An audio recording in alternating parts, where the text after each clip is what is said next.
Hi friends, இன்னைக்கு நம்ம பார்க்க போற டாபிக் அப்சர்வேஷன் ரெக்கார்ட் ரிவ்யூ தான். இது பொறுத்த வரைக்கும் நீங்க வந்து டீச்சிங் பிராக்டிஸ் போவீங்க இல்லைங்களா, அப்போ வந்து 16 வீக்ஸ் வந்து உங்களுக்கு டீச்சிங் பிராக்டிஸ் கொடுப்பாங்க. பட் அதில் வந்து 1 வீக் உங்களுக்கு வந்து அப்சர்வ் பண்ணுறதுக்காக டைம் கொடுப்பாங்க. 15 வீக்ஸ் தான் வந்து உங்களுக்குன்னு ஒரு கிளாஸ் அலோகேட் பண்ணி அந்த கிளாஸுக்கு போய் உங்களை வந்து கிளாஸ் எடுக்க சொல்லுவாங்க.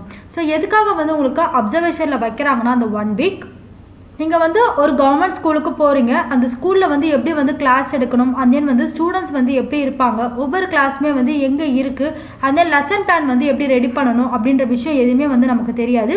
அந்த ஸ்கூலுக்கு வந்து நம்ம ஃபர்ஸ்ட் டைம் என்ட்ரு ஆகிருப்போம். ஸோ அந்த ஸ்கூலில் வந்து ஒரு டீச்சர் இருப்பாங்க, அந்த டீச்சரை வந்து நமக்கு கைட் டீச்சராக ஆக்சுவலாக வந்து அப்பாயிண்ட் பண்ணுவாங்க.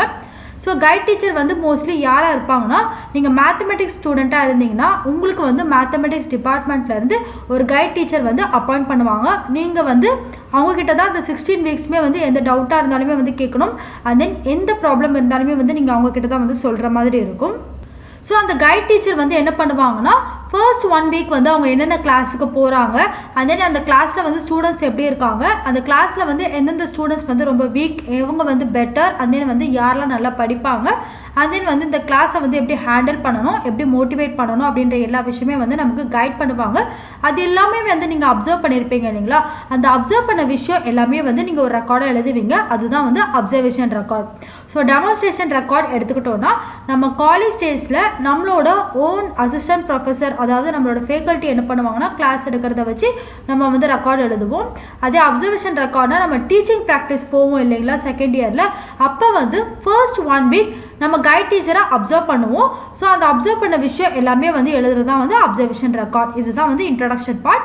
ஸோ இந்த அப்சர்வேஷன் ரெக்கார்டில் என்னென்ன மெயின் கண்டென்ட்லாம் இருக்குன்னா, ஃபர்ஸ்ட் திங் மோட்டிவேஷன், அதாவது அவங்க ஸ்டூடெண்ட்டை வந்து எப்படி மோட்டிவேட் பண்ணுறாங்க அப்படின்றத பற்றி சில ஃபியூ பாயிண்ட்ஸ் எழுதுவீங்க. அண்ட் தென் லெசனை வந்து எப்படி டெவலப் பண்ணுறாங்க, எப்படி வந்து இன்ட்ரடியூஸ் பண்ணுறாங்க அப்படின்ற விஷயத்தை பற்றி சில ஃபியூ பாயிண்ட்ஸ் எழுதுவீங்க. அண்ட் தென் டீச்சிங் எய்ட்ஸ், அதாவது வந்து டிஎல்எம் அவங்க யூஸ் பண்ணாங்கன்னா எப்படி டிஎல்எம் யூஸ் பண்ணுறாங்க, ஒவ்வொரு டாப்பிக்மே வந்து என்னென்ன டிஎல்எம்லாம் வந்து அவங்க யூஸ் பண்ணுறாங்க, டிஃப்ரெண்ட்டாக யூஸ் பண்ணுறாங்களா இல்லைனா வந்து ஒரே டிஎல்எம் யூஸ் பண்ணிகிட்டு இருக்காங்களா அப்படின்றத பற்றியெல்லாம் நீங்கள் வந்து அப்சர்வ் பண்ணுவீங்க. அண்ட் தென் வந்து அவங்களோட டீச்சிங் மெத்தட் இருக்கும். ஒவ்வொரு டீச்சருக்குமே வந்து டீச்சிங் மெத்தட் வந்து டிஃபராக இருக்கும். யாருக்குமே வந்து சேமாக இருக்காது, அட்லீஸ்ட் குவைட் டிஃப்ரெண்ட்டாகவும் இருக்கும். ஸோ அந்த டீச்சிங் மெத்தட் வந்து நீங்கள் பார்த்துப்பீங்க.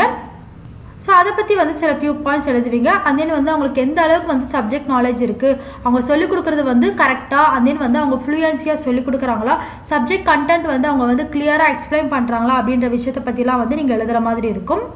அண்ட் தென் வந்து பிளாக் போர்ட் எப்படி யூஸ் பண்ணுறாங்க அப்படின்றத பற்றி சில ஃபியூ பாயிண்ட்ஸ் எழுதுவீங்க.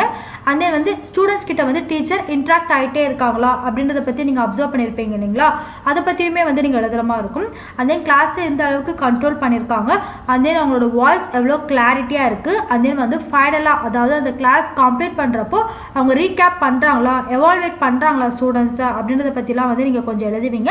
அண்ட் தென் வந்து அவங்களுக்கு நிச்சயமாக ஹோம்ஒர்க் கொடுப்பாங்க. ஸோ என்ன ஹோம்ஒர்க் வந்து அந்த கிளாஸில் கொடுத்துருந்தாங்க அப்படின்றத பற்றி நீங்கள் எழுதுவீங்க.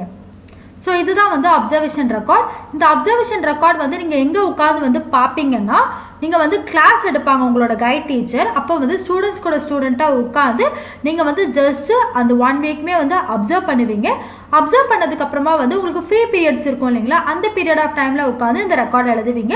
இல்லைனா வந்து சில பேர் என்ன பண்ணுவாங்கன்னா, காலேஜுக்கு வந்து எழுது அப்படின்னு சொல்லுவாங்க. பட் வந்து உங்ககிட்ட வந்து கைட் டீச்சர் சைன் வந்து நிச்சயமாக இந்த அப்சர்வேஷன் ரெக்கார்டில் இருக்கணும். ஸோ நீங்கள் டீச்சிங் ப்ராக்டிஸ் போனீங்கன்னா கைட் டீச்சர் சைன் வாங்காமல் வந்துடாதீங்க. அப்சர்வேஷன் ரெக்கார்ட்லேயுமே வந்து நீங்கள் வந்து கைட் டீச்சர் சைன் வாங்கணும். அந்த லெசன் பிளான் ரெக்கார்ட்லையுமே வந்து நீங்கள் கைட் டீச்சர் சைன் வாங்கணும். இது எல்லாமே வந்து நான் நெக்ஸ்ட் வீடியோவில் சொல்கிறேன். இப்போதைக்கு அப்சர்வேஷன் ரெக்கார்ட்னா இது மட்டும் தான் வந்து நீங்கள் ஞாபகம் வச்சுக்கோங்க. ஸோ டெமான்ஸ்ட்ரேஷன் நீங்கள் வந்து காலேஜ் டேஸில் எழுதுவீங்க, அப்சர்வேஷன் ரெக்கார்டு வந்து டீச்சிங் ப்ராக்டிஸ் அப்போ எழுதுவீங்க. இதுதான் வந்து டிஃப்ரென்ஸ். நெக்ஸ்ட் வீடியோவில் நெக்ஸ்ட் ரெக்கார்ட் பற்றி நம்ம டிஸ்கஸ் பண்ணிடலாம். இந்த வீடியோ உங்களுக்கு பிடிச்சிருந்தால் மறக்காம மற்றவங்களுக்கு ஷேர் பண்ணுங்கள். And for more videos please follow our channel. Thanks for வாட்சிங் திஸ் வீடியோ.